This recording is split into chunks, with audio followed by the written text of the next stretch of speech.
MLA కాళీ యాదయ్యకు సొంత గ్రామ ఓటర్లు షాక్ ఇచ్చారు. వికారాబాద్ జిల్లా నవాబ్పేట్ మండలం చించల్పేట్ గ్రామంలో ఇండిపెండెంట్ అభ్యర్థి గెలుపొందారు.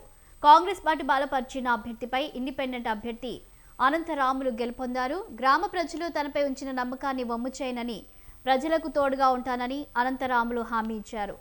గ్రామంలో ఉన్న ప్రతి సమస్యను తన సమస్యగా భావించి గ్రామ అభివృద్ధికి నిరంతరం కృషి చేస్తానని తెలిపారు.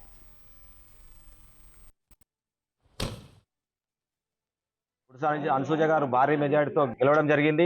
వార్డు మెంబర్లు వన్ సైడ్ గెలవడం జరిగింది. 10కి 10 వార్డు మెంబర్లకు సర్పంచ్కి అందరికీ మా యొక్క శుభాకాంక్షలు తెలియజేస్తున్నాం.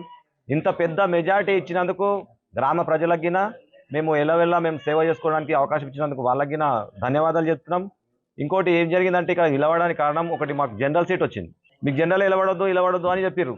ఇలవడొద్దు అంటే ఎందుకు ఇలవడొద్దు? రాజ్యాంగం అందరికీ సమాన హక్కులు ఇచ్చింది కదా. సమాన హక్కులు ఇచ్చినప్పుడు సమానంగా ఎవరైనా నిలబడవచ్చు. దాంట్లో మాకు బీసీ రిజర్వేషన్లకు తూట్లు పడుస్తారు. 42% ఇస్తామని 42% పాస్ చేయలేరు. దాన్ని ఇంకోటి మళ్ళీ మా మామూలు రిజర్వేషన్ చేసుకోమని కోర్టు ఆర్డర్ ఇస్తే 23% కూడా పోయి 15%, 5%, 2% చేసారు మా ఊర్లో.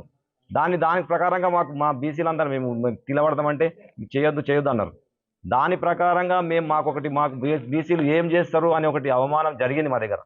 జరిగినందుకు కాబట్టే ఇంత మేము కాన్సెప్ట్గా తీసుకొని, ఛాలెంజ్గా తీసుకొని ప్రతి బీసీ బిడ్డ అయినా మేము ఖచ్చితంగా ప్రతి బీసీ బిడ్డ ఒక క్యాండిడేట్ అనుకున్నాం. ప్రతి బీసీ బిడ్డ ఒక సర్పంచ్ మేమే అనుకున్నాం.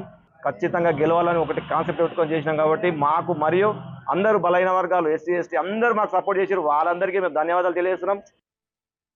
చించల్పేట గ్రామ